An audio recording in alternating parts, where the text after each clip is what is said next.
Wear your masks, take your vaccines, stay home, stay safe. Hello and welcome to நேற்று இன்று நாளை. போன episode of நேற்று இன்று நாளை ரொம்ப என்ஜாய் பண்ணிருப்பீங்கன்னு நினைக்கிறேன். போன எபிசோட்ல நம்ம பவர் பிளே பத்தி பேசி கலக்கணும். 15 ஓவர் சர்க்கிள் எப்படி சனத் ஜெயசூர்யா கழுவுத்தரான ஆடினாங்க, அதுக்கப்புறமா எப்படி மாறி வந்துச்சு 10 ஓவர் 5 ஓவர் ஸ்லாட்டா, இப்போ எப்படி இருக்கு 5 ஃபீல்டு ரூல், இதெல்லாம் பேசணும். போன தடவை நிறைய பேர் என்ஜாய் பண்ண ஹோல்சமா இருந்தது அப்படின்னு சொல்லிட்டு இருந்தீங்க. Thank you so much. இன்னைக்கு நேற்று இன்று நாளையில நம்ம பார்க்க போற டாபிக் ரிவர்ஸ் ஸ்விங். அதாவது நிறைய பேர் வந்து ஒரு சின்ன கதையோட ஆரம்பிக்கிறேன். அதாவது வந்து நியூசிலாண்டிலும் பாகிஸ்தானும் மேட்ச் ஆடிட்டு இருந்தாங்களாம். இதெல்லாம் சும்மா ஃபோக்லோர், உண்மை கிடையாது. உண்மையா கூட இருக்கலாம், எனக்கு தெரியாது. நான் கேட்டது கேள்வி ஞானத்துலன்னு சொல்றேன். அப்போ வந்து ஏதோ பயங்கரமா நியூசிலாந்து ஆடிட்டு இருந்தாங்களா. அதாவது வந்து அந்த மார்டின் க்ரோ அந்த குரூப்போட வக்கார் யூனிஸ், வசீம் அக்ரம்லாம் டிராவல் பண்ணி போயிருந்தாங்களா நியூசிலாண்டுக்கு. அப்போ போன போது நியூசிலாந்து சூப்பர் பார்ட்னர்ஷிப் போயிருந்தான். பால் ஒண்ணுமே ஆலையா, இட் கோஸ் ஃபிளாட் அப்படின்னு நிறைய காமெண்ட்ரியில கேள்விப்பட்டிருப்பீங்க. பால் பழசாயிடுச்சு, ஷைன் போயிடுச்சு, ஹார்ட்னஸ் இல்ல, சூப்பரா ஆடுறாங்க, it's very very good for batting சொல்லி கேள்விப்பட்டிருப்பீங்க. அந்த மாதிரி இந்த கிரவுண்டு கூட ஞாபகம் இல்லை, ஒரு ஃபேமஸ் ஃபோக்லோர். அடிச்சுட்டே இருந்தாங்களா நியூசிலாந்து. திடீர்னு ஒரு பால் பவுண்டரிக்கு போச்சான். பவுண்டரிக்கு போன பால் எங்க போச்சுன்னு தெரியல, அது ஒரு மாதிரி எங்க மறைஞ்சு போயிடுச்சுன்னு சொல்லி வேற ஒரு பால் எடுத்துன்னு வந்துட்டாங்களாம். இது வந்து கேள்வி ஞானம் தான். அந்த பாலை எடுத்துனதும் லைட் மாற்றம் வந்து பால்ல கொஞ்சம் ஷைன் இருந்தது. The rest is history. 15 ரன்ல நியூசிலாந்து ஆல் அவுட் ஆயிட்டாங்க. வசீம் அக்ரமும் வக்கார் யூனிஸும் சும்மா பால் அந்த பூமராங், அதாவது பூமராங்னு சொல்லுவாங்க. அதே மாதிரி நம்ம பீச் பக்கம்லாம் போனீங்கன்னா இந்த விட்டு எறிவாங்க, ஒரு ஃபிரிஸ்பி மாதிரி ஒரு சாமானா, அது விட்டு இருந்தோடனே திருப்பி வரவங்களுக்கே வந்து சேர்ந்துரும். அந்த மாதிரி வசீம் அக்ரமுக்கும் வக்கார் யூனிஸ்க்கும் ரைட் கண்டிஷன்ஸும் ஸ்விங்கு காத்தெல்லாம் கொடுத்தா பாலை ஸ்விங் பண்ணி அவங்க கிட்டே எடுத்துன்னு வந்துருவாங்க அப்படின்னு ஒரு ஃபோக்லோர் இருக்கு. பிடாக் அவங்க தானே greatest exponents of reverse swing. Joel Garner கேள்விப்பட்டிருக்கோம், மால்கம் மார்ஷல் கேள்விப்பட்டிருக்கோம், but greatest exponents of reverse ஸ்விங்கோட ஸ்டார்ட் பண்ணலாம் பிடாக். அதாவது தெரிஞ்சு ரிவர்ஸ் ஸ்விங் பண்ண ஒரு கூட்டம் இருக்கு, தெரியாம ரிவர்ஸ் ஸ்விங் பண்ண ஒரு கூட்டம் இருக்கு. இந்த தெரிஞ்சு பண்ண கூட்டம் அதை ஆரம்பிச்சது அப்படின்னா இம்ரான்கானும் வாசிம் அக்ரம் தான். நீங்க அந்த காலத்துல நம்ம லாஸ்ட் டைம் நம்ம டிஸ்கஸ் பண்ண போது பவர் பிளேல அந்த 38 ஓவர் வரைக்கும் வேகமா ஓடாதரா கண்ணுன்னு பாட்டி சொல்ற மாதிரி ஆடிட்டு கடைசி 12 ஓவர் அடிப்பாங்க. அது பாகிஸ்தானோட மட்டும் பாத்தீங்கன்னா அந்த கடைசி 5 வருஷம் இம்ரான்கான் ரிட்டையர் ஆகிறதுக்கு முன்னாடி அந்த 10 ஓவர்ல அவங்களோட ஸ்ட்ரைக் ரேட்டும் அவங்களோட எக்கானமியும் பாத்தீங்கன்னா it is better than any one else அந்த பேர். நிறைய பேருக்கு இது ஏன்னே புரியல. எல்லாரும் என்ன பண்ணுவாங்க, இன்னும் 7 மாசத்துக்கு பணத்தை சேர்த்து வச்சுக்கலாம் அப்படின்னு சொல்லிட்டு ஆட பார்ப்பாங்க 38 ஓவர் வரைக்கும். கடைசியில டிஃபிகல்ட்டியே என்னன்னா இந்த கடைசி 12 ஓவர்ல தான் அதை டீகோட் பண்றதுக்கே நிறைய பேருக்கு ரொம்ப டைம் ஆயிடுது. என்ன அப்படின்னு இந்த ரெட் பால்ல எதை நகர்த்தணும், ஒயிட் பால்ல எதை நகர்த்தணும் அப்படின்னு கத்து கொடுத்தது இம்ரான்கானும் வாசிம் அக்ரமும் தான். அதுக்கப்புறம் தான் பிள்ளைகள் எல்லாம் ஃபாலோ பண்ணாங்கிறது என்னோட கருத்து. ஒரு இன்னொரு, அதாவது வந்து இப்ப நான் சொன்னது கேள்வி ஞானம், ஃபோக்லோர் அப்படின்னு சொல்லுவாங்க. அதாவது வந்து வரலாறு கிடையாது, இது கேள்விப்பட்ட ஒரு விஷயம். இப்ப உதாரணத்துக்கு எடுத்தோம்னா நம்ம பழைய ராஜாக்கள் பத்தி நிறைய பேசுவாங்க. அந்த ராஜாக்களை பத்தி பேசும்போது நிறைய சில விஷயங்கள் சொல்லுவாங்க. சில ரெக்கார்ட் பண்ணதுல அவங்கள பிரம்மாண்டப்படுத்துறதுக்காக இன்னும் கொஞ்சம் எக்ஸ்ட்ராவா சொல்லுவாங்க. எப்பவுமே வந்து நம்மளோட வரலாறுல கொஞ்சம் பிரம்மாண்டப்படுத்தி சொல்றதுங்கிறது ஒரு நார்மலான விஷயம். ஏன்னா அவங்கள பத்தி நல்லா காட்டணும், அழகா சொல்லணும் அப்படிங்கிறதுக்காக சொல்லியிருப்பாங்க. அந்த ஒரு பிரம்மாண்டம் காட்டுறதுலயும் ஒரு சின்ன அழகு இருக்கு. அதே மாதிரி இது நடந்த விஷயம், இது வரலாறு, இது நிஜமாவே வரலாறு. எனக்கு ஓல்டஸ்ட் மெமரி ஆஃப் ரிவர்ஸ் ஸ்விங்னு பார்த்தா ரெட் பால்ல கூட இல்ல, ஒயிட் பால்ல 1992 வேர்ல்ட் கப்ல நம்ம பீடாக் சொன்ன மாதிரி இம்ரான் கானோட கேப்டன்சில வசீம் அக்ரம் அவர் வந்து அந்த கிறிஸ் லூயிஸ்னு ஒரு ஆல்ரவுண்டர் இருந்தாரு இங்கிலாந்துல, அவருக்கும் ஆலன் லேம்புக்கும் பால் போடுவார். ரவுண்ட் த ஸ்டம்ப்ஸ்ல இருந்து ஓடி வந்து ஆஸ்திரேலியாவில் நடந்த இந்த வேர்ல்ட் கப்பை பாகிஸ்தான் தான் ஜெயிச்சாங்க, எல்லாருக்குமே தெரிஞ்சிருக்கும். ஓடி வந்து பிச்சுக்கு வெளில போட்டாரு, எட்டி பார்த்தாரு இப்படியே ஆலன் லேம்பு. அந்த பால் சரக்கன் அங்கேருந்து உள்ள வந்து ஸ்டம்பை வீசிட்டு போயிடுச்சு. அதே மாதிரி அடுத்த பால் கிறிஸ் லூயிஸ், அவரும் அப்படிதான் சும்மா வேடிக்கை தாங்க பார்க்க வந்தாரு. வேடிக்கை பார்க்க வந்தவரை திடீர்னு பால் வந்து ஸ்டம்ப்ல விட்டு அவரும் அவுட் ஆயிட்டாரு. இந்த மாதிரி எக்ஸ்ட்ராடினரியான ரிவர்ஸ் ஸ்விங் ஒயிட் பால்ல போட்டிருக்காரு பிடாக். இந்த ஒயிட் பால்ல ரிவர்ஸ் ஸ்விங் அப்படிங்கிறது இன்னைக்கு காணாம போயிடுச்சு. பட் நேற்று இன்று நாளையில இன்னைய பத்தி நம்ம அப்புறமா பார்க்கலாம். நேற்றுக்கு என்ன நடந்தது, முதல்ல ரிவர்ஸ் ஸ்விங் எங்க நடந்தது, யார் பண்ணினாங்க, அதுக்கு ஆரம்ப சுழி போட்டது யாரு? சுழி போட்டது அப்படின்னா பாகிஸ்தான் போலர்ஸ் தான். நீங்க இன்னொரு பாயிண்ட் சொன்னீங்க, இந்த 22 பால் கான்செப்ட் ஏன் கொண்டு வந்தாங்க ஒயிட் பால்ல அப்படின்னா, இதுக்கும் ரெட் பாலுக்கும் என்ன டிஃபரன்ஸ்னா, ரெட் பால்ல வேக்ஸ் கோட்டிங் போடுவாங்க, இதுல வந்து இந்த வுட் கோட்டிங் பாலியுரேத்தின் கோட்டிங்ன்றத போடுறதுனால இதுல வந்து உங்களுக்கு கிடைக்கிற ஸ்விங் ஃபர்ஸ்ட் 10 ஓவர் அந்த ஹார்ட்னஸ் வந்து ரெட் பாலோட நிறைய இருக்கும். ஸோ அவ்வளவு சீக்கிரம் இதுல நீங்க வேலை காட்ட முடியாது. 9 ஓவர் அப்படின்னா தான் உங்களுக்கு ஸ்லோவா இது போகும். இன்னொன்னு பாத்தீங்கன்னா இந்த ஒயிட் பாலோட சீம் ஸ்டிச்சிங், இந்த லெதர் பக்கத்துல ஒரு ஸ்ட்ராங் ஒரு ஸ்டிச்சிங் வருது பாருங்க, அந்த ஸ்டிச்சிங்க நீங்க தூக்கிட்டீங்கன்னு வச்சுக்கோங்களேன், நீங்க பால் எப்படி சொன்னாலும் விவேக் அந்த ஒரு சாமி படத்துல சொல்ற மாதிரி 8 போட சொன்னா 7.5 உங்களால போட முடியும். சோ அதை நீங்க எப்படி தூக்கணும்னா இப்ப உங்களுக்கு இந்த கான்செப்ட் இது பண்ற பாருங்க, நீங்க சொன்ன உடனே தோணுச்சு, இதே ரெட் பாலா இருந்தா விவேக் ஸ்டைல உட்காரும் போய் போட்டு காட்டுறேன் அப்படின்னு சொல்ற மாதிரி ஆயிடும். இதுல உங்களுக்கு என்ன பண்ணுவாங்கன்னா, உங்களுக்கு தெரிஞ்சுக்கணும் நினைக்கிறேன், வாட் இஸ் மேக்னஸ் எஃபெக்ட்ங்கிறது. இந்த lower air pressure, higher air pressure, இந்த ஹையர் ஏர் பிரஷருக்கு லோயர் ஏர் பிரஷர் எப்படி சப்ரஸ் பண்ணும்போது யாரு இந்த மேக்னஸ் அண்ட் கால்சன்? யாரு மேக்னஸ் கால் செஸ் பிளேயரா?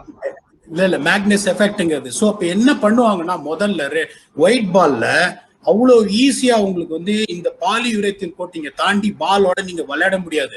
அதனால இங்க ஒயிட் பால்ல பாத்தீங்கன்னா இங்க ஒரு ஸ்டிச் இருக்கும் இந்த லெதரை சேர்க்கறதுல, அதுக்கும் இந்த ரெட் பாலுக்கும் மோர் டிஃபரன்ஸ் இருக்கும். இதுல வந்து ஃபைனர் ஸ்டிச் இருக்கும் இந்த சீம் போர்ஷன்ல பாத்தீங்கன்னா ரெட் பால்ல. ஆனா ஒயிட்ல பாத்தீங்கன்னா அந்த கோட்டிங் அந்த சீமோட ஸ்டிச் இதுவா இருக்கும். இப்ப நீங்க அதுல வந்து இந்த சலைவா, இந்த சூயிங் கம் அதெல்லாம் நீங்க அப்ளை பண்ணீங்கன்னு வச்சுக்கோங்களேன், அந்த உள்ள இருக்கிற ஸ்டிச் வந்து வெளியில இருக்கிற அந்த கிரீன் ஸ்டிச் தெரியுதுல்ல உங்களுக்கு, அந்த அளவுக்கு ஹார்ட்னஸ் இருக்காது. சோ அதுல நீங்க கண்டினியூஸா அந்த சலைவா ஆர்டிபிஷியல் சப்ஸ்டன்ஸ் போட்டீங்கன்னா என்ன ஆகும், மெதுவா அந்த சீம் மேல வர ஆரம்பிக்கும். நான் சொல்றது இந்த சீம் உள்ள இருக்கிற வந்து உங்களுக்கு வந்து ரெட் பால்ல இருக்காது. சோ இவங்க என்ன பண்ணுவாங்க, இப்ப இந்த இங்க கிரீனா இருக்கிற சீமுக்கும் உள்ள இருக்கிற ஒயிட் சீமுக்கும் டிஃபரன்ஸ் இருக்கும். இந்த கிரீனா வெளியில இருக்கிற சீம் பயங்கர ஹார்டா இருக்கும். சோ பாலை நீங்க டேம்பர் பண்ணணும்னா என்ன பண்ணணும், அந்த ஆர்டிபிஷியல் சப்ஸ்டன்ஸ் சலைவா இதெல்லாம் வேலைக்கே ஆகாது, ஏன்னா எவாபரேட் ஆயிடும். நீங்க யூஸ் பண்ற இந்த சூயிங் கம், இந்த ஆர்டிபிஷியல் சப்ஸ்டன்ஸ் வேஸ்லைன், அதை கரெக்டா ஒரு பக்கம் நீங்க அப்ளை பண்ணீங்கன்னா அந்த பார்ட்டிகல்ஸ் கரெக்டா அங்க ஒரு செட்டில் ஆகி என்ன ஆகும், மெதுவா சீம். இவரு ஏதோ வந்து பிட் அடிச்சு எப்படி பாஸ் பண்றதுன்னு சொல்லி தர கூட்டம் நினைக்கிறேன். எனக்கு தெரிஞ்சது ஒரு பிளேயர் சைட்லன்னு சொல்றேன். இந்த ரெட் பால் தூக்கி காட்டுங்க பீடா. சோ இந்த மேக்னஸ் எஃபெக்ட் அப்படின்னு சொல்றது நிறைய ஸ்பின்னுக்கு சொல்லுவாங்க, ரொட்டேஷன்ஸ் வந்து ட்ரிஃப்ட் ஆகும் அப்படின்னு சொல்லிட்டு. இது பாத்தீங்கன்னா எஸ்ஜியோட red ball. Tournament side SG சைடுன்னு ரெண்டு இருக்கும். ஜென்ரலா போலர்ஸ், அதாவது டீம்ஸ் எப்படி கம்யூனிகேட் பண்ணுவாங்கன்னா, டெஸ்ட் சைட்ல ஷைன் மெயின்டைன் பண்ணுமச்சு, எஸ்ஜி சைட்ல ஷைன் மெயின்டைன் பண்ணுமச்சு அப்படின்னு சொல்லுவாங்க. அதை எப்படி டிசைட் பண்ணுவாங்கன்னா, ஃபர்ஸ்ட் 1-2 ஓவர் போடுவாங்க. முன்னாடி எல்லாம் முதல்ல இருந்தே ஷைன் பண்ணுவாங்க. இப்போ அந்த அவேர்னஸ் வந்துருச்சு. ஃபர்ஸ்ட் 2-3 ஓவர் பார்ப்பாங்க, எந்த சைடு ஷைன் ரீடைன் ஆகுதோ அந்த சைடை மெயின்டைன் பண்ணுவாங்க. அந்த சைடு அடிவாங்கல்ல, அதுக்கு என்ன காரணம்னா, ஆப்ரேட் பண்ண போலர்ஸ் கரெக்டா சீம்ல லேண்ட் ஆனாங்கன்னா, ஃபார் எக்ஸாம்பிள் இன்ஸ்விங் போலர்ஸ் போட்டாங்கன்னா அவங்களுக்கு inner half of the ball அடி வாங்கிச்சுன்னா நிறைய ஷைன் போகும். அவுட் ஸ்விங் போலர்ஸ்க்கு அவுட்டர் ஹாஃப்ல போகும். அவுட் ஸ்விங் போலர்ஸ்க்கு நிறைய ஷைன் போகாது பால்ல இருந்து, ஏன்னா நிறைய கீப்பரும் அவங்களும் விளையாடுவாங்க இனிஷியலா. இன்ஸ்விங் போலர்ஸ்க்கு நிறைய இந்த இன்சைட் எட்ஜ் எல்லாம் படுறதுனால ஷைன் போகும். ரெண்டாவது ரிவர்ஸ் ஸ்விங் அப்படின்னா, பீடா அந்த பாலை கொஞ்சம் காட்டுங்களேன், ரெட் பாலை காட்டுங்க, ஒயிட் பால் எக்ஸ்பிளைன் பண்ண முடியாது. இப்ப உதாரணத்துக்கு அந்த எஸ்ஜி சைடு அது என்ன மாதிரி ஆயிடும் அப்படின்னா, ஏதாவது ஒரு பிரவுன் ஸ்பாட் இருக்கா பீடா பால்ல? Brown spot. சோ அந்த பால் அடி வாங்க அது பாருங்க, அது மேல ஒரு ஒயிட் பேட்ச் மாதிரி இருக்கு பாருங்க, அது என்ன ஆகும்னா ஃபுல்லா லைட் பிரவுன் கலர்ல ஆயிடும். அந்த எஸ்ஜி சிம்பிள் கிம்பல்லாம் அழிஞ்சு போயிடும். அது வந்து ரஃப் சைடு அப்படின்வாங்க. அந்த ரஃப் சைடை கண்டிப்பா அப்படியே விட்டுருவாங்க. அதை வந்து யார் உதாசீனப்படுத்திடுவாங்க, ஒரு ஓரமா வச்சிருவாங்க, அதை கண்டிக்கவே மாட்டாங்க. அந்த சைட்ல எச்சையோ ஸ்வெட்டோ வெட்னஸோ படாம கரெக்டா மெயின்டைன் பண்ணி இன்னொரு சைடை மட்டும் தேய்ப்பாங்க. நல்லா பளபளபளன்னு நம்ம வீட்டு பாத்திரம் மாதிரி தேய்ப்பாங்க. அது தேய்ச்சி ரீடைன் ஆச்சுன்னா அந்த ரீடைன்ல ரிவர்ஸ் ஸ்விங் அப்படிங்கிறது, திருப்பி பாலை வைங்க பீடா, பால ஸ்ட்ரெயிட்டா வைங்க சீம்ல. சோ இப்ப அவரோட இப்ப நீங்க பாக்குற ஸ்கிரீன்ல உங்களுக்கு எப்படி தெரியும்னா, எந்த பக்கம் ஷைன் இருக்கோ, அதாவது பல டியூப்லைட் க்ளோ அடிக்குது பாருங்க, அந்த பக்கம் தான் ஷைன்னா அந்த பக்கம் தான் பால் ஸ்விங் ஆகும். ஃபார் எக்ஸாம்பிள் வந்து அவர் பீடாக் தான் போடுறாருன்னா அந்த பால் ரைட் ஹேண்டருக்கு உள்ள வரும். அதே அந்த டியூப்லைட்டுக்கு ஆப்போசிட் சைட்ல ஷைனை வச்சு போட்டா ரைட் ஹேண்டருக்கு வெளியில போகும், லெஃப்ட் ஹேண்டருக்கு உள்ள வரும். ஆனா நிறைய பெரும்பாலும் பாத்தீங்கன்னா ரிவர்ஸ் ஸ்விங் ஒரு பக்கம் தான் ஜாஸ்தி ஆகும். ரைட் ஆர்ம் போலர்ஸ் போட்டாங்கன்னா உள்ள வரும், ரைட் ஹேண்டர்ஸ்க்கு நிறைய உள்ள வரும், வெளியில வெறும்னா ஸ்ட்ரெயிட்டன் தான் ஆகும். Banana in swing, straightening out swing ஆகும். அதே மாதிரி left arm seamer Zaheer Khan வந்து மைக் ஹசிக்கு போடுவார் பெங்களூர்ல பாருங்க, புட்டுட்டு ஷோல்டரிங் ஆர்ம்ஸ் பண்ணி போல்ட் ஆயிடுவாரு. அதுலயும் அந்த மாதிரி தான் லெஃப்ட் ஆர்மருக்கும் உள்ள வச்சு போட்டா லெஃப்ட் ஹேண்டருக்கு நிறைய உள்ள வரும், லெஃப்ட் ஹேண்டருக்கு லைட்டா ஸ்ட்ரெயிட்டன் ஆகும். ஆனா இதுல ஒரு பியூட்டி என்ன அப்படின்னா, நேற்றைய காலத்துல, அதாவது முந்தைய காலத்துல நேற்று நம்ம பாக்குறதுனால, நேற்று ஒயிட் பால்லையும் சரி ரெட் பால்லையும் சரி ஈக்குவலா ரிவர்ஸ் ஸ்விங் ஆச்சு. அது எப்படி பீடாது? உங்களுக்கு ஈக்குவல்னு சொல்லவே முடியாது. இப்ப ரெட் பால் அப்படிங்கும் போது உங்களுக்கு ரொம்ப சிம்பிள், நீங்க ஒன்னே வந்து கிளியரா சொல்லிட்டீங்க. இது வந்து வேக்ஸ் கோட்டிங் இருக்கிறதுனால இது ரொம்ப ஈஸியா இதை டேம்பர் பண்ணலாம். நீங்க இந்த ஒரு பக்கம் இருக்கிற லெதரையும் உங்களால தூக்க முடியும், நீங்க எது வேணாலும் பண்ண முடியும் இதுல. சோ ஒயிட் பால் அப்படிங்கும் போது உங்களுக்கு ஏன் வந்து ஒயிட் பால்ல ஆச்சுன்னா 50 ஓவர்னால, இதே அந்த காலத்திலேயே உங்களுக்கு 25 ஓவர்ஸ் ரெண்டு பக்கமும் ஒவ்வொரு பால் அப்படின்னா ஒயிட் பால்ல உங்களுக்கு ரிவர்ஸ் ஸ்விங் ஆக சான்ஸே இல்லை. இன்னொன்னு நான் உங்களுக்கு சொல்றப்ப, இவ்வளவு வருஷமா நீங்க பாக்குறீங்க, how frequently you are seeing the same amount of reverse swing which Wasim Akram, Waqar Younis, Shoaib Akhtar, to name a few are getting right now. ஏன்னா அந்த 2 பால் எடுக்கிறதுனால அந்த பாலியூரேத்தின் கோட்டிங்க அவ்வளவு சீக்கிரமா நீங்க எடுக்க முடியாது. ஒரே இது என்ன பண்ணணும்னா அந்த உள்ள இருக்கிற இன்னர் சீமை நீங்க தூக்க பார்க்கணும்.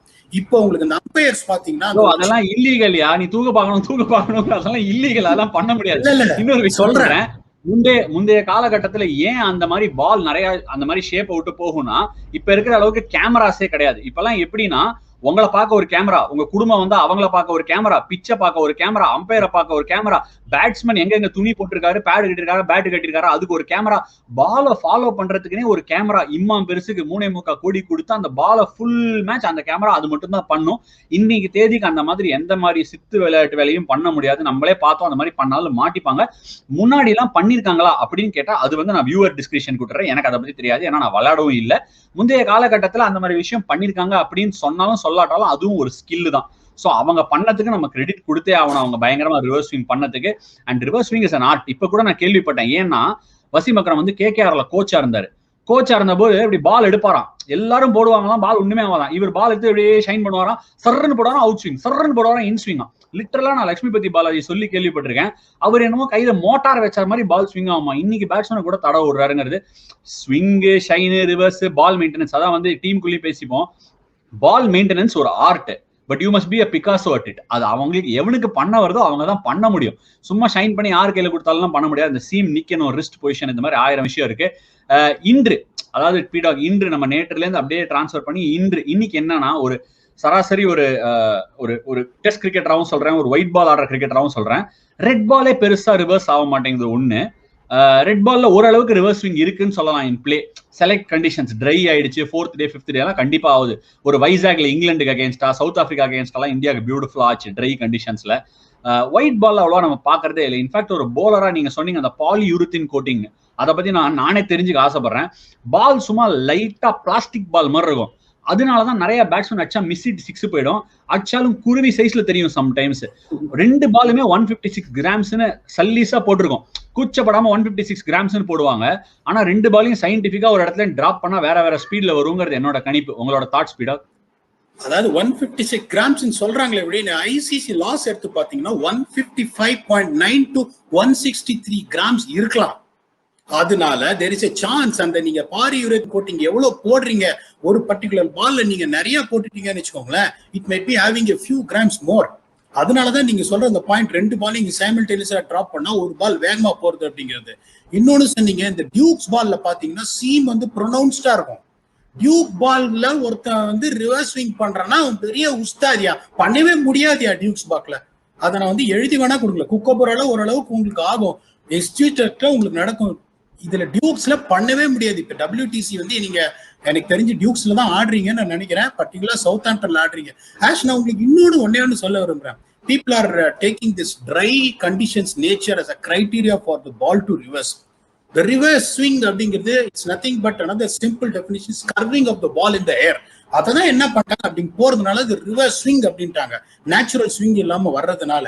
இப்ப நீங்க பாலை மெயின்டைன் பண்ணீங்கன்னா எங்க வேணாலும் ரிவர்ஸ் ஸ்விங் பண்ணலாம். அந்த விக்கெட் ட்ரையா இருக்கிறதுனால என்ன ஆகும், ஆப்வியஸா உங்களுக்கு இன்னொன்னு என்ன பண்ணாங்க, ஒரு சிலர் இந்த பிச்சில் எல்லாம் பாலை த்ரோ பண்ணியிருந்தாங்க, அதுக்கப்புறம் அம்பையர்ஸ் வந்து அதை ஸ்டாப் பண்ண ஆரம்பிச்சாங்க, அதை பண்ணக்கூடாது அப்படின்னு. So extra little bit advantage இருக்க வழிய ரவி போப்பாரான்னு ஒருத்தர் 122 கிலோமீட்டர் மேல அவர் போட்டு நான் பார்த்ததே கிடையாது, இவ்வளோ ரிவர்ஸ் ஸ்விங் பண்ணுவாரு. If you have seen in bowling old பால்ல நிறைய பேர் இந்த மிஸ்கான்செப்ஷன் வச்சிருக்காங்க, 90 miles per hour இருந்தாதான் ரிவர்ஸ் ஸ்விங் போட முடியும். Abdur Razak is an exponent of reverse swing. He bowls around 132, 133. So நீங்க இது கதின் பாத்தீங்கன்னா எப்படி பால் நீங்க மெயின்டைன் பண்றீங்க, which you rightly said is an art. That is what it contributes to reverse swing.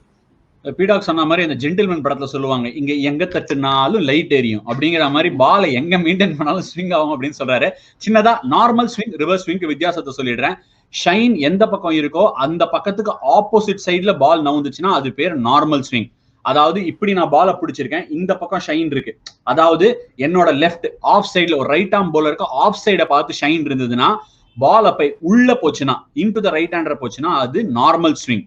அதே வெள்ள ஷைனை வச்சு போடும் போது வெளியிலேயே ஸ்விங் ஆச்சுன்னா வித் த ஷைன் போச்சுன்னா அது ரிவர்ஸ் ஸ்விங். இதையே புரிஞ்சுக்கணும் ஒரு பேட்ஸ்மேனா. உள்ள ஆடும்போது சொல்லுவாங்க, டே மச்சி நார்மல் ஸ்விங் ஆயிருந்தது, இப்ப ஸ்விங்கே ஆல, இப்ப ரிவர்ஸ் ஸ்விங் ஆரம்பிச்சு டக்குன்னு கம்யூனிகேட் பண்ணும். உதாரணத்துக்கு சென்னையில சுப்மன் கில் ஆண்டர்சனோட செகண்ட் ஸ்பெல் வந்தோடனே ஃபர்ஸ்ட் டெஸ்ட்ல போல்ட் ஆயிடுவாரு. அது வரைக்கும் ஸ்விங் ஆல, ப்ரீவியஸ் ஸ்பெல் ஆடும் போது வந்து போட்ட ஃபர்ஸ்ட் பால் உள்ள ஸ்விங் ஆயிடுச்சு. அவர் அதை எதிர்பார்க்கல. ஃபர்ஸ்ட் பாலே ஆச்சுன்னா அந்த மாதிரி வந்து டக்குன்னு கண்டுபிடிக்கிறது அவ்வளவு ஈஸி இல்ல. இது ரிவர்ஸ் ஸ்விங்கோட கான்செப்ட். எனிவே இது வந்து இன்றைய சிச்சுவேஷன். பீடாக் சொன்ன மாதிரி எந்த நீங்க வேக்சிலின் சீம் இதெல்லாம் எதுவும் பண்ண முடியாது. தயவு செய்து பாக்குற யார் அவர் எதுக்கு சொல்றாருன்னா, இப்ப அந்த மாதிரி எல்லாம் பண்ணி பார்ப்பாங்க. பிராக்டிஸ் பண்ணும்போது என்ன பண்ணுவோம்னா, reverse swing normal swing face பண்ணோம்னா ஒரு சோடா கேப் எடுத்து பால தேய்ப்போம், இல்ல தரையில வச்சு தேய்ச்சி ஃபுல்லா மொட்டையாகிடும் ஒரு சைடு. அந்த மாதிரி பண்ணா பிராக்டிஸ்க்கு யூஸ்ஃபுல்லா இருக்கும். உதாரணத்துக்கு டென்னிஸ் பால்ல இன்சுலேஷன் டேப்ல நம்ம ஹார்ட்வேர் ஸ்டோர்ல அதை கிடைக்கிறத ஃபுல்லா டேப் பண்ணிட்டு போட்டோம்னா சரியா ஸ்விங் ஆகும். சும்மா பக்கத்து தெருல போட்டா இந்த தெருல நம்ம மேல வந்து அடிக்கும். அவ்வளவு ஸ்விங் ஆகும் டென்னிஸ் பால்ல. ரப்பர் பால்ல பண்ணலாம். இந்த மாதிரி எக்கச்சக்கமா நானே பிராக்டிஸ் பண்ணிருக்கேன். சோ இது இன்றைய நிலவரம். பீடா நாளைக்கு இந்த ஸ்விங் ஏதாவது கேம்குள்ள வருமா? ஒயிட் பால் கிரிக்கெட்ல ஏதாவது கேம்குள்ள வருமா? இல்ல ஒயிட் பால்ல 25 ஓவர்ல ரிவர்ஸ் ஸ்விங் பண்றதுக்கு ஏதாவது வழி இருக்கா? பண்றதுக்கு வாய்ப்பே கிடையாது ஆஷ். பிகாஸ் எவ்ரி ஓவர் நீங்க பால் அம்பையரோட பாக்கெட்டுக்குள்ள போகும். அதே மாதிரி ஒரு எக்யூப்மெண்ட் மாதிரி போட்டு எடுப்பாங்க அந்த வளையத்துக்குள்ள. அதுக்குள்ள வரலன்னு வச்சுக்கோங்களேன். இன்னொன்னு சொல்றேன் கேளுங்க, இந்த ஜெல்லு அது இது நீங்க போடுறதுனால என்ன ஆகும், அந்த லெதர் சும்மா விட மாட்டேன். ஜெல் எல்லாம் யார் போடுறாங்க? பெரிய பிரில் கிரீம் சொல்றேன். அப்ப உங்களுக்கு என்ன ஆகும், இந்த ஒரு பக்கம் எந்த பக்கம் நீங்க ஷைன் பண்றீங்க, நீங்க என்ன எடுத்துக்காதீங்க, நார்மலா பண்ண உங்களை சொல்றேன். சோ அப்ப என்ன ஆகும், அந்த உங்களுக்கு ஷேப் ஆஃப் த பால் போயிடும். ஒரு பக்கம் அப்படியே கொஞ்சம் எக்ஸ்பேண்ட் ஆகிற மாதிரி இருக்கும். நீங்க பால் பாத்தீங்கன்னா இந்த சைஸ்ல இருக்காது. அப்ப நீங்க இந்த வளையத்துக்குள்ள போட்டீங்கன்னா உள்ளே போகாது. உடனே இம்மீடியட்டா umpire will come to know. அதனால நீங்க பந்து வச்சு எந்த விளையாட்டும் காட்ட முடியாது, கை விதியை வச்சுதான் காட்ட முடியும். சரி, இவர் சொன்னதுல எனக்கு ஞாபகம் வந்துச்சு. பியூட்டிஃபுல்லா ஒரு கான்செப்டோட ஷோ முடிக்கிறேன். எஸ்பெஷலி டெஸ்ட் மேட்ச் ஆடும்போது ஒன் டே கிரிக்கெட்ல இப்ப டோட்டலா போயிடுச்சு. என்ன பண்ணிட்டாங்க, முன்னாடி எல்லாம் என்ன பண்ணுவாங்கன்னா கிரிக்கெட்ல கேம் பிளாட்டா போயிடும். உடனே போலர்ஸ் கேப்டன் எல்லாம் சேர்ந்து என்ன பண்ணுவாங்க, ஒரு கோபாசே டீம்ல ஒரு கொள்கை பரப்பு செயலாளர் இருப்பாரு. அவர் போயிட்டு அம்பையர்ட்ட, ஐயா பால் சரியில்லை நீங்க பாருங்க ஐயா அப்படின்னு சொல்லி ஒரு 3-4 ஓவர் பேசி பேசி பேசி அந்த பாலை மாத்திடுவாங்க. பாலை மாத்தினா மேட்சே மாறிடும், ஃபேட்டே மாறிடும். ஏன்னா புதுசா எடுக்கிற பால் வந்து உள்ள இருந்து எடுத்துட்டு வந்திருப்பாங்க. சில சமயம் ஏசில இருந்து வரலாம், இல்ல என்ன கண்டிஷன்ல இருக்கும் தெரியாது, ஷைன் பெட்டரா இருக்கலாம், அது நல்லா ஷைன் ஆகலாம், சீம் பெட்டர் பொசிஷன்ல இருக்கலாம். டக்குன்னு தேய்ச்ச உடனே 2 ஓவர் ஸ்விங் ஆகும், 2 விக்கெட் கேமே மாறி போயிடும். அந்த மாதிரிலாம் மாத்துவாங்க. ஸோ இதெல்லாம் தவிர்க்கிறதுக்காக ஸ்டாண்டர்டைசேஷன் பண்ணிட்டாங்க. ஏன்னா இப்ப எனக்கு பால் மாத்தனா அடுத்த டீமுக்கும் மாத்தணும். சில ஊர்ல எல்லாம் முன்னாடி நியூட்ரல் அம்பையர்ஸ் கூட கிடையாது. அவங்க என்ன பண்ணுவாங்க, சொந்த டீமுக்கு பாலை மாத்தி இன்னொரு டீமுக்கு தம்பி போட்டுனே அப்படின்னுவாங்க. அதெல்லாம் மாத்துறதுக்காக என்ன சொன்னாங்க, இந்த பால் கேஜ் இருக்கு, அதான் நம்ம ஸ்கூல்ல எல்லாம் படிப்போம்ல ஸ்க்ரூ கேஜ், அந்த மாதிரி பால் கேஜ் இருக்கு. அந்த பால் கேஜ் என்ன பண்ணுவாங்க, இப்படி ஒரு முட்டை மாதிரி இருக்கும். ஒரு முட்டைக்குள்ள போனோம், ஒரு முட்டைக்குள்ள போக கூடாது. நீ பால் எனக்கு பிரச்சனைப்பா, பால் சரியில்லை, ஷேப் இல்லைன்னா முன்னாடி எல்லாம் மாத்திருந்தாங்க. இப்படி சீம்ல ஸ்ட்ரெயிட்டா போனோம் பால், அந்த சீம்ல ஸ்ட்ரெயிட்டா போலன்னா பால் மாத்தி கொடுத்துருந்தாங்க அம்பையர். அதுக்கப்புறம் சொல்லிட்டாங்க, இது பாரு என்னால இதெல்லாம் பண்ண முடியாது, இதெல்லாம் அம்பையர் டிஸ்கிரிப்ஷன் அப்படின்னு சொல்லி அந்த முட்டை இதுக்குள்ள போடுவாங்க. எதுக்குள்ள போனோமோ அதுக்குள்ள போயிடணும், எதுக்குள்ள போக கூடாது அதுக்குள்ள போயிடக்கூடாது. இந்த 2 பேராமீட்டரை பார்த்து கரெக்டா இருக்கு எல்லாம் தம்பி கண்டினியூ அப்படின்னு சொல்லி பாலை திருப்பி குத்துறாங்க. இப்ப எல்லாம் அவ்வளவுதான் பண்றாங்க பாலை பொறுத்த வரைக்கும். இன்னொரு விஷயம் என்ன பண்ணுவாங்கன்னா, இவர் சொல்ற மாதிரி இவர் சொன்னார்ல, ஜெல்லு போடலாம், பருப்பு போடலாம், தயிர் போடலாம், ரசம் போடலாம், இந்த மாதிரிலாம் எதுவும் பால்ல போடவே முடியாது. மசாலா கறி இதெல்லாம் எதுவுமே போட முடியாது. பால்ல இந்த மாதிரி எந்த எக்ஸ்டர்னல் ஐட்டம்ஸும் நீங்க போட்டீங்கன்னா அம்பையருக்கு தெரிய வந்துடும். ஏன்னா இப்போ ஒன் டே கிரிக்கெட்லயும் சரி, T20 கிரிக்கெட்லயும் சரி, T20 கிரிக்கெட்ல 6 4 போச்சுன்னா பாலை வாங்கி ஒரு தடவை நல்லா எட்டி பாக்குறாங்க 2 சைடும். ஒருவேளை பால்குள்ள ஏதாவது பூந்துச்சு ஆவி கிவின்னு பாப்பாங்க. ஒன் டே கிரிக்கெட்ல பால் ஓவருக்கு அப்புறம் திரும்பி கொடுத்தே ஆகணும். டெஸ்ட் மேட்ச்ல செஷன் முடிஞ்சோடனே கையில கொடுத்தோம் எடுத்துன்னு போயிடுவாங்க. அம்பையர் சாப்பிடும் போது கையில எடுத்துன்னு போயிடுவாங்க. விக்கெட் விழுந்தா வாங்கி பார்ப்பாங்க, ட்ரிங்க்ஸ்னா வாங்கிடுவாங்க. ஸோ பார்த்துக்கிட்டே இருப்பாங்க. அம்பையர்ஸும் ஹைலி ப்ரொஃபஷனல் ஜாப் சூப்பரா பண்றாங்க. ஸோ இப்போ பால் மேல இந்த விளையாட்டுலாம் காட்ட முடியாது. ஒரு காலத்துல மேபி ஒரே ஒரு இது சொல்ல விரும்புறேன். நீங்க you are also part of the test match. நீங்க சவுத் ஆப்பிரிக்கா வந்து 2013 டர்பன்ல ஃபர்ஸ்ட் இன்னிங்ஸ் 136 ஓவர் வரைக்கும் தோனி பாய் வந்து பாலே மாத்தல. அதுக்கப்புறம் அம்பையர்ஸே பாலை பார்த்து இது ரப்பர் பாலோட மோசமா இருக்கு, மாத்தியே ஆகணும்னு சொல்லிட்டு மாத்தினாங்க. ஏன்னா அந்த காலத்துல அப்ப ரூல் கிடையாது, நீங்க இப்ப மாத்தியே ஆகணும், ஒன்லி ஆப்ஷன் டு சேஞ்ச். 136 ஓவரை மாத்தவே இல்லை. ஓங்கி அடிச்சாலும் 15 யார்டு மேல போவே இல்லை பால். அதுக்கப்புறம் அம்பையரே மாத்தினாங்க. ஓபி ரிமெம்பர் தட். நல்ல ஞாபகம் இருக்கு. நம்ம ஸ்கூல்ல பேப்பர் பால் ஆடுவோம்ல, அந்த எக்ஸாம் பேட்ல அடிச்சா பால் போவே அந்த மாதிரி ஆயிடுச்சு. இன்ஃபேக்ட் ஃபர்ஸ்ட் கிளாஸ் கிரிக்கெட்லாம் ரூல் இருக்கு, 100 ஓவர்ஸ்க்கு அப்புறம் பாலை மாத்தி ஆகணும். அந்த ரூல் மேல கீழே போயிட்டே வரும். இதுதான் ரிவர்ஸ் ஸ்விங்கை பத்தி நீங்க நம்ம பேசின ஒரு இம்பார்ட்டன்டான விஷயம். அதுல நார்மல் ஸ்விங் பத்தி லைட்டா கொடுத்தோம். Hope you enjoy today's episode of நேற்று இன்று நாளை. அடுத்த எபிசோட் இன்னொரு எக்ஸைட்டிங் டாபிக் இருக்கு. See you until then. Take care, stay positive, wear a mask, stay home, stay safe. எல்லாரும் பத்திரமா இருங்க. இது ஒரு ரொம்ப கஷ்டமான சிச்சுவேஷன் தான், distress times. Please stay safe, take your vaccination. Thank you.